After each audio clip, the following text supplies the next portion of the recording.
Hello friends.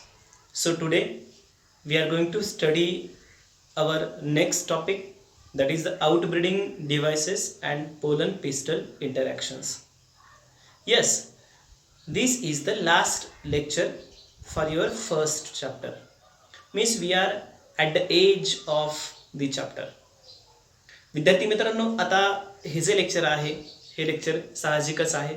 काही कारणास्तव हे लेक्चर अपलोड करण्यासाठी खूप सारा उशीर झाला. त्याचबरोबर आपण पहिला जो टॉपिक होता, पहिला चॅप्टर जे होतं ते खूप स्लोली कव्हर केलेलं आहे. याच्या मागे एक महत्त्वाचं कारण होतं, ते म्हणजे की आपल्या सगळ्यांना असं वाटत होतं की कॉलेज थोड्याच दिवसात उघडेल आणि आपण थोड्याच दिवसात परत रेग्युलर लेक्चर्स घेऊ शकतो. पण आता तसं शक्य नाही आहे. सो आता आपण काय करतो, या ठिकाणी मी आज हा टॉपिक इथे संपवतो. पुढचा चॅप्टर मी परत यूट्यूबवरच स्टार्ट करेन. तुम्हाला माहिती आहे नेक्स्ट चॅप्टर्स जे आहे ते आपण गुगल मीटवर स्टार्ट केलेलं आहे, पण आपल्याला पहिले 2 चॅप्टर मात्र यूट्यूबवर संपवायचे आहेत. ओके, ठीक आहे. आज आपण काय करूयात, आता पुढच्या टॉपिककडे जाऊयात. आणि शेवटचा टॉपिक आहे तो आपला राहिलेला होता, आणि तो टॉपिक म्हणजे आउटब्रीडिंग डिव्हाइसेस, त्याचबरोबर pollen pistil interactions. So what is outbreeding devices?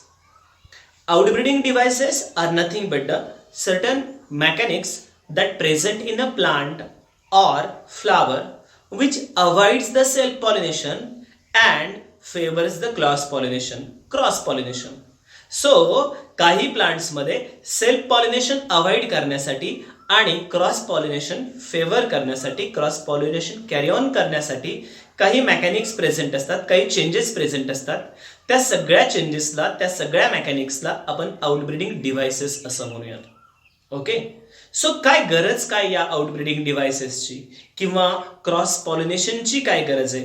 विद्यार्थी मित्रांनो, जर सेल्फ पॉलिनेशन असेल तर व्हेरिएबिलिटी म्हणजेच व्हेरिएशनचे चान्सेस खूप कमी असतात. पण जर क्रॉस पॉलिनेशन असेल म्हणजेच आउटब्रीडिंग असेल तर व्हेरिएशन्स म्हणजे व्हेरिएबिलिटीचे चान्सेस खूप जास्त असतात. सो व्हेरिएशन असेल तरच या ठिकाणी इव्होल्युशन होऊ शकतं, लक्षात असू द्यात. म्हणजे आउटब्रीडिंग डिव्हाइसेस असेल तर क्रॉस पॉलिनेशन होणार, क्रॉस पॉलिनेशन असेल तर व्हेरिएशन्स होणार, आणि व्हेरिएशन असेल तर इव्होल्युशन होण्याचे चान्सेस जास्त आहे. So maximum plant develops the outbreeding devices. Today we are going to study these outbreeding devices. So first आता outbreeding devices विषयी बोलूयात आपण. आता या ठिकाणी बघा, so here outbreeding devices. Okay, what is the role of outbreeding devices? These devices avoids the self pollination and allows the cross pollination. It avoids self pollination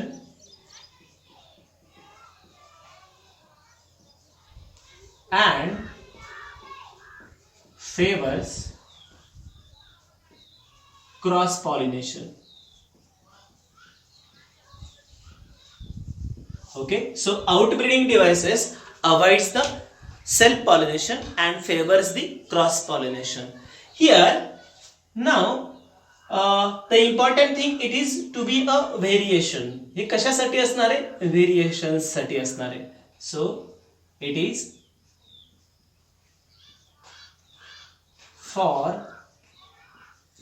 variation, and variation leads evolution. Okay, so variation leads the evolution. Variations मुळे काय असणार आहे? Evolution या ठिकाणी असणार आहे. आता हे सगळे आउटब्रीडिंग डिव्हाइसेस कोणते कोणते ते आपण इथे बघणार आहोत. So there are various type of outbreeding devices. First outbreeding device is the युनिसेक्सुअलिटी.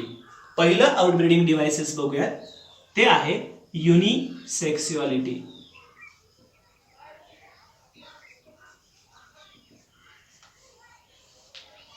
So आता या ठिकाणी बघा, जर बायसेक्सुअल फ्लावर असेल तर इथे सेल्फ पॉलिनेशन होण्याचे चान्सेस जास्त आहे. ओके ना, बायसेक्सुअल फ्लावर असेल तर सेल्फ पॉलिनेशन होण्याचे चान्सेस जास्त. आणि जर फ्लावर युनिसेक्सुअल असेल, म्हणजेच युनिसेक्सुअल फ्लावर कशाला म्हणणार तुम्ही? Flower with only androecium or gynoecium. ज्या फ्लावरमध्ये एकतर अँड्रोशियमच असणार किंवा एकतर गायनोशियमच असणार, अशा फ्लावरला तुम्ही म्हणणार unisexual flower.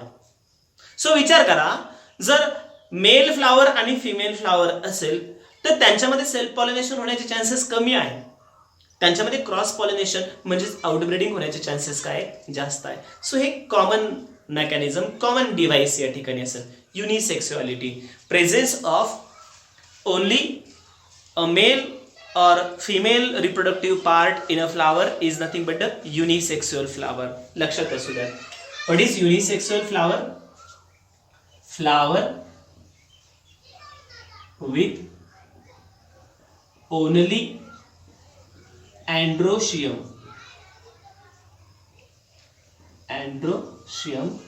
or gynoecium are called unisexual flower. Unisexual flower. So त्याला आपण युनिसेक्सुअल फ्लावर या ठिकाणी म्हणू शकतो. फ्लावर विथ ओनली अँड्रोशियम और gynoecium are called as a unisexual flower. एक मिनिट, मग इथे ना युनिसेक्सुअल फ्लावरचे किती टाईप असले पाहिजे? 2 टाईप असले पाहिजे. कोणते कोणते असले पाहिजे? एक म्हणजे मेल फ्लावर, आणि दुसरं म्हणजे कोणतं? Female flower. ह्या टर्म्स तुम्हाला दिलेल्या नाहीयेत, ह्या तुम्हाला मी रिवाइज करतो. ह्या 11th ला तुमच्या झालेल्या आहेत. Male flower is also called as the staminate flower and female flower is also called as the pistillate flower.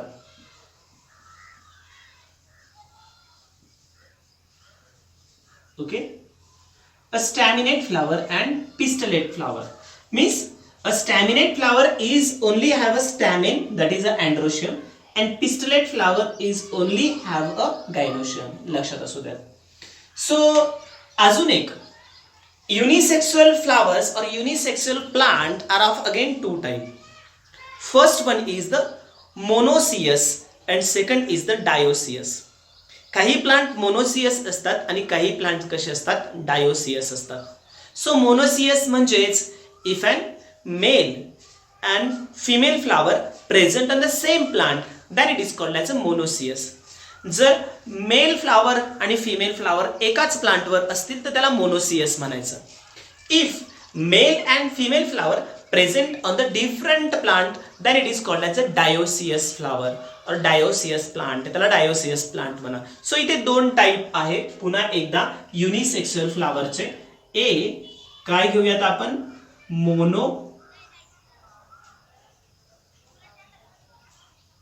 Monoecious plant and second is the dioecious plant. So monoecious आणि dioecious plant असे 2 plant या ठिकाणी present आहे. So what is mean by monoecious plant? Monoecious plant is the plant with both male and female flower. Plant with both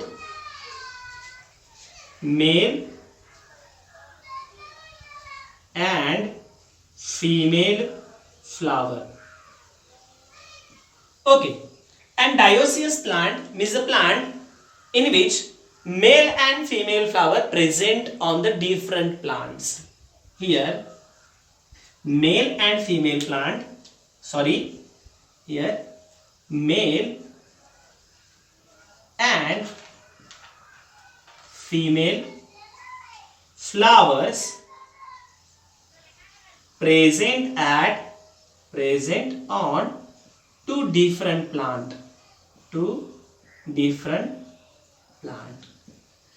So that is about the unisexuality. So this is the first device. हे पहिला device असेल युनिसेक्सुअलिटीच्या बाबतीत. काही confusion याच्यामध्ये? Okay, so आता पुढचं device आहे ते म्हणजे हिटरोस्टायली.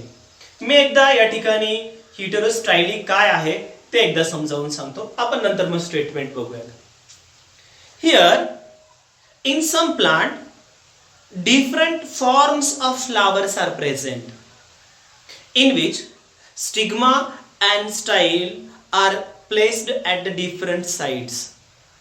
ओके, म्हणजे काही प्लांट्स मध्ये होतं काय, फ्लावर्स एकाच टाईपचे नाही राहत, वेगवेगळ्या प्रकारचे फ्लावर्स असतात.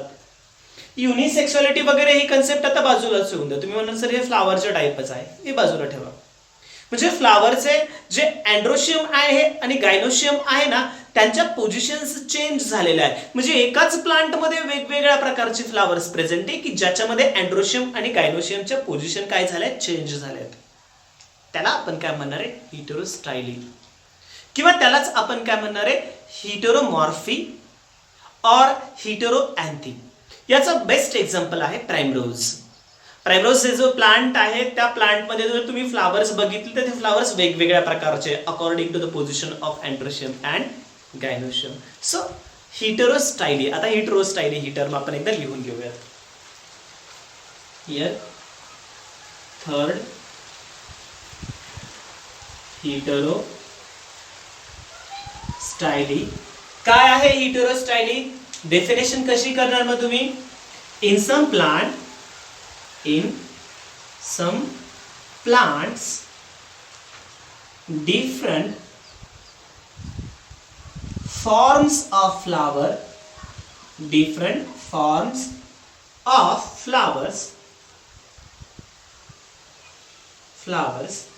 are present. In some plant different forms of flowers are present in which stigma, or we can say a stamen, and the carpel are placed at a different position, in which carpels or a stamen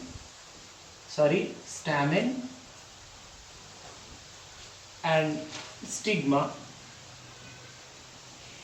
placed at different position.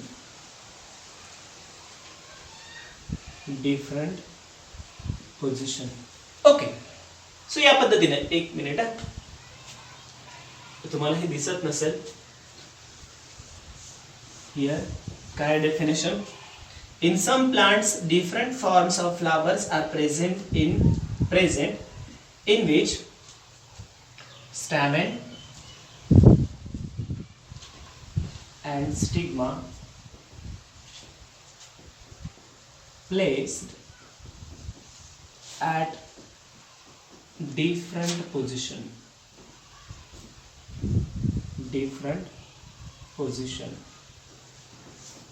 Okay, so हे झालं heterostyly. याचं example कोणतं आहे, कोणते सांगितलं मी, that is the primrose.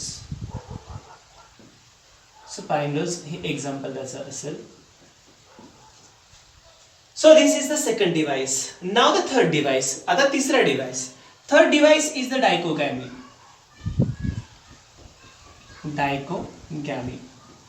So तिसरा device आहे dichogamy. So what is dichogamy?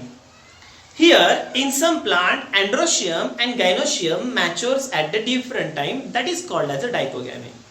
काही प्लांट्स मध्ये अँड्रोशियम आणि गायनोशियम वेगवेगळ्या टाइमला मॅच्युअर होतात, त्याला म्हणायचं डायकोगॅमी, त्याला डायकोगॅमी असं म्हणतात. So here what is dichogamy, here in dichogamy androecium and gynoeciums are matures at the different time. In some plant androecium and gynoecium matures at different time.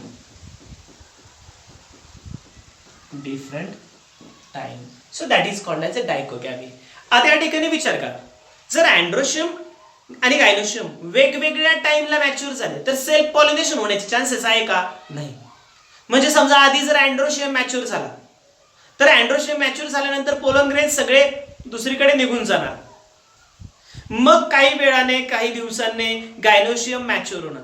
मग जेव्हा गायनोशियम मॅच्युअर होणार त्यावेळेस परत पोलन ग्रेन्स दुसरीकडचे येणार आहे. So cross pollination favour केलं जाईल. So here androecium and gynoecium are mature at the different time. So dichogamy is of again two type. डायकोगॅमीचे परत दोन टाइप आहे. आता डायकोगॅमीचे दोन टाइप कोणते कोणते बघा. First is protandry. Protandry and second is the protogyny. So protoandry and protogyny, these are the two types. मग आता protoandry आणि protogyny म्हणजे काय? Proto means सुरुवातीला. If androecium matures before the gynocium, then it is called as a protoandry. So here androecium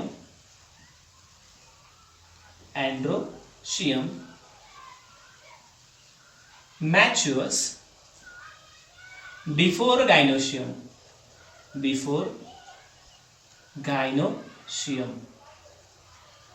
That is called as protoandry. And what is protogyny? In protogyny, gynocium matures before androecium. जर काही फुलांमध्ये gynoecium आधी mature झाला आणि androecium नंतर mature होत असेल तर त्याला म्हणायचं protogyny. So here gynoecium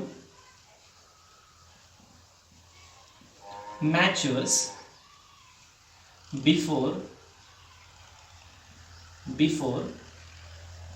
androecium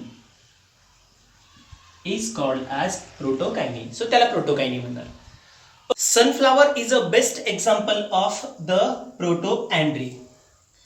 actually sunflower जे आहेत त्या सनफ्लावरचे डिस्क फ्लोरेट्स जे आहेत ना त्या डिस्क फ्लोरेट हे प्रोटोअँड्रीचं एक्झाम्पल आहे.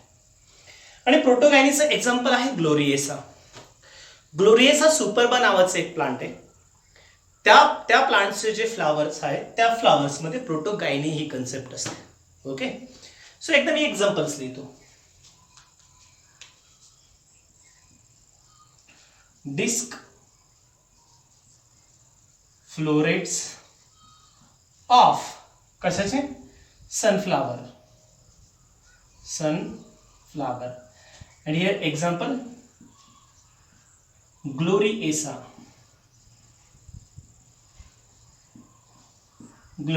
superba. हे एक एक्झाम्पल असेल प्रोटोगायनीचं. सो ही झाली third term dichogamy. What is dichogamy? तुम्हाला 2 मार्क्सला विचारलं जाईल. In some plant androecium and gynocium matures at a different time is called as a dicogamy. There are 2 type of dicogamy, protoandry and protogyny. If androecium matures before gynocium, then it is a protoandry, and if gynocium matures before androecium, is called as protogyny. Okay, now fourth. आता fourth type जे आहे ते fourth type काय आहे बघा. That is a hercogamy. Now next fourth is the hercogamy. Hurcogamy. So what is hurcogamy? Here androecium and gynociums are separated from each other by certain barriers. एखाद्या flowers मध्ये androecium आणि gynoecium हे एकमेकांपासून वेगळे असतात सेल्फ पॉलिनेशन अवॉइड करण्यासाठी. काही बॅरियर्सने avoid केलेले असतात. त्याला म्हणायचं हर्कोगॅमी. काय हर्कोगॅमी? In some flower, androecium and gynociums are separated from each other by certain barriers. याचं बेस्ट एक्झाम्पल आहे ते म्हणजे कॅलोट्रोपिस. तुम्ही जर रुईचं फूल बघितलं, ऑब्झर्व करा. आता सध्या रुईचे फुलं जास्त प्रमाणात अवेलेबल असते. रुईचं फूल ऑब्झर्व करा. त्याच्यामध्ये जे अँड्रोशियम आहे ना त्या अँड्रोशियमच्या भोवती एक चेंबर प्रेझेंट आहे. So androecium are separated from the gynoecium is separated from the androecium. गायनोशियमच्या भोवती चेंबर प्रेझेंट आहे, अँड्रोशियम सेपरेट आहे. सो एक टर्म आहे. जोपर्यंत दुसरा एखादा पॉलिनेटिंग एजंट येत नाही, ते चेंबर ब्रेक करत नाही, तोपर्यंत पॉलिनेशन होऊ शकत नाही. सो सेल्फ पॉलिनेशन अवॉइड केलं जातं. लक्षात असू दे. Barriers are present. So here androecium, एक minute, androecium and gynoecium are separated from each other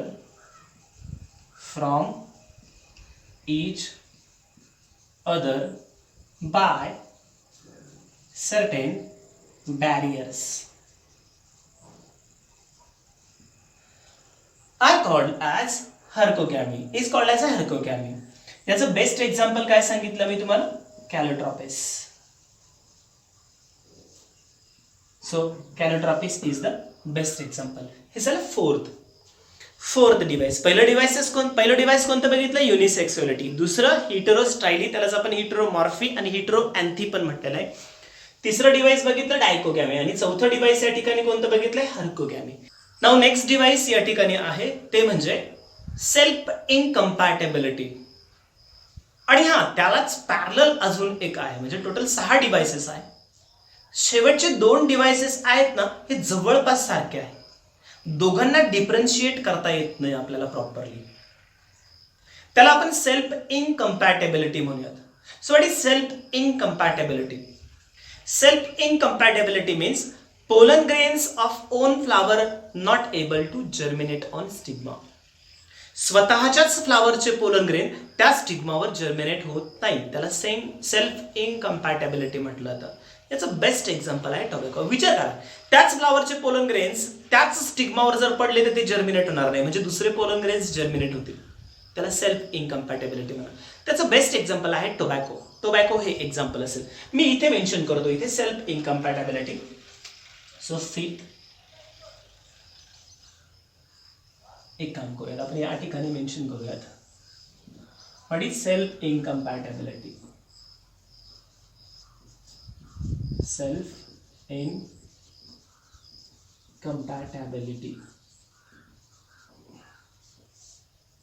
So this one is a fifth device. Pollen grains of own flower not able to germinate on stigma. Pollen grain of own anther lobe किंवा self anther lobe, self anther lobe not able to germinate on stigma.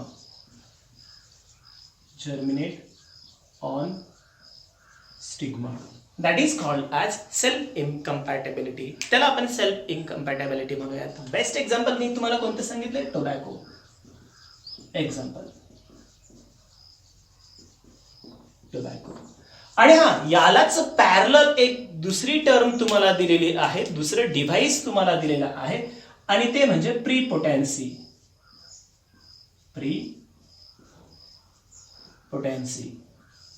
So what is prepotency? Here other pollen grains germinate faster than the self pollen grains.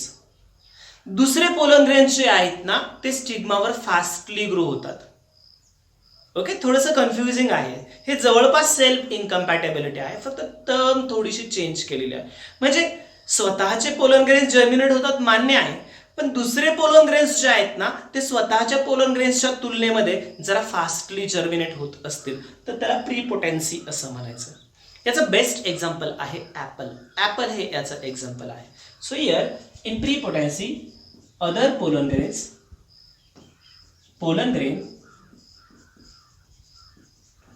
grains from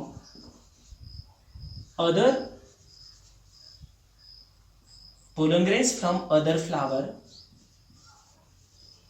germinate fastly as compared to own किंवा self pollen grain. Okay, याचं best example मी काय सांगितलंय? Apple. So that is about the prepotency. सो या पद्धतीने prepotency विषयी बोलता येईल. येते लक्षात? Self incompatibility and prepotency are genetically controlled. हे जेनेटिकली कंट्रोल्ड असतात. ते काय आहे, कसे आहे, ते तुम्हाला होमवर्क ते तुम्ही स्टडी करायचं की हे कसे जेनेटिकली कंट्रोल्ड असणार आहे. येस, अलील्स आहेत या ठिकाणी. मी जर आत्ता जास्त एक्सप्लेन करायला गेलो तर तुम्हाला समजणार नाही. एकदा तुम्ही रीड करा ते आणि मग नंतर आपण याविषयी डिस्कशन करूयात. So these are the outbreeding devices. हे सगळे आउटब्रीडिंग डिव्हाइसेस आहेत. There are 6 outbreeding devices. First one is the unisexuality in which male or female flowers are present, so they allow the cross pollination. Second one is the dichogamy, in which androecium and gynoeciums are mature at the different time. Again there are two types, protoandry, protogyny. Next one is the hercogamy. Here stigma, androecium and gynoeciums are separated from each other by certain barriers, that is the hercogamy. Heterostyly is another one. In some plant different forms of flowers are present, in which the stigma and style or the stamen are placed at the different positions. आणि last दोन बघितले, self incompatibility आणि प्रीपोटेन्सी. हे झाले outbreeding devices. They favours the variation, they favours the evolution. Okay, आता याच्यानंतरच एक छोटासा topic आहे, pollen pistol interaction. So what is pollen pistil interactions? Simply, the different interaction that takes place between the pollen grains and the pistil is nothing but the pollen pistil interactions. तुम्ही बघा, pollination झाल्यानंतर pollen grains कुठे deposit होतं? स्टिग्मावर deposit होतं. So stigma आणि pollen grains यांच्यामध्ये ज्या different interactions चालतात त्याला पोलन पिस्टल इंटरॅक्शन्स म्हणायचं. These interactions are start from the pollination and end with the fertilization. Pollination पासून स्टार्ट होतात आणि फर्टिलायझेशनला ते काय होतात? एंड होतात. आता एक मिनिट, फर्टिलायझेशनच्या पण पुढे जे entry of pollen tube into the embryo sac आहे ना, त्या ठिकाणी एंट्री ऑफ पोलन ट्यूबची जी एंट्री होते एम्ब्रिओ सॅक मध्ये, ते लास्ट इव्हेंट आहे पोलन पिस्टल इंटरॅक्शनचं. कारण की लगेच त्याच्यानंतर काय असणार? फर्टिलायझेशन असणार आहे. सो एक शॉर्ट मध्ये फक्त मी सांगतो, pollen pistol interaction. Pollen pistol interaction. आता एक मिनिट, पोलन पिस्टल इंटरॅक्शन्स काय? Here pollen pistil interactions are nothing but actually these are the interactions between कुणामध्ये? pollen grain and pistil means style or gynoecium. So these interactions start with the pollination. So pollination पासून काय होणार? Start होणार. So first event is the pollination. Second is the pollen germination. मी सगळे event बघतोय, pollen pistil interactions नेमक्या कुठे कुठे होत आहे. पहिलं पॉलिनेशन होणार, नंतर मग पोलन जर्मिनेशन होणार. येस, ही एक प्रकारची इंटरॅक्शन्स आहे. नंतर मग काय होणार? नंतर सायफॅनोगॅमी. पुढे काय असणार आहे? Entry of pollen tube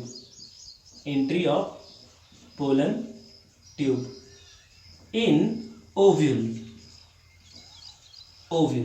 pollination पहिलं असेल, second pollen germination, third siphonogamy, fourth entry of pollen tube in the ovule, and last one is the fusion of pollen tube.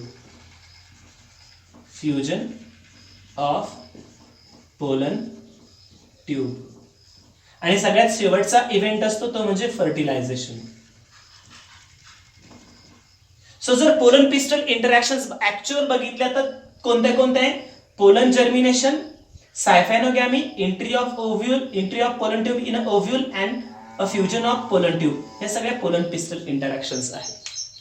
Actually pollen grains germinate and carry this interaction only when it is a compatible pollen grains. जर pollen grains compatible असेल तरच या interactions घडणार. Incompatible pollen grain do not allow to germinate and do not allow to carry these interactions. या interactions incompatible pollen grains मध्ये होऊ शकत नाही. आलं लक्षात? या झाल्या पोलन पिस्टल इंटरॅक्शन्स. लक्षात असू द्या, एकाच वेळेस अनेक झाडांना फुलं येतात आणि त्या फुलांवरचे पोलन ग्रेन्स वेगवेगळ्या ठिकाणी जाऊ शकतात. सो कोणतंही पोलन ग्रेन्स कुठे पण जर्मिनेट व्हायला लागलं आणि फर्टिलायझेशन व्हायला लागलं तर खूप साऱ्या वेगवेगळ्या हायब्रिड व्हरायटीज तयार होऊ शकतात, ते सुद्धा अवॉइड करणं गरजेचं आहे. मग त्याच्यासाठी काय असतं, पोलन पिस्टल इंटरॅक्शन्स असतात. ओके, येतंय लक्षात. सो या पद्धतीने आज आपण हा टॉपिक इथे संपवलेला आहे. आता तुमचा जो फर्स्ट चॅप्टर आहे तो इथे संपलेला आहे. सेकंड चॅप्टर जो आहे रिप्रोडक्शन इन ॲनिमल्स, तो आपण पुढच्या लेक्चरला काय करणार आहोत, स्टार्ट करणार आहोत. ठीक आहे, मी या ठिकाणी थांबतोय. धन्यवाद.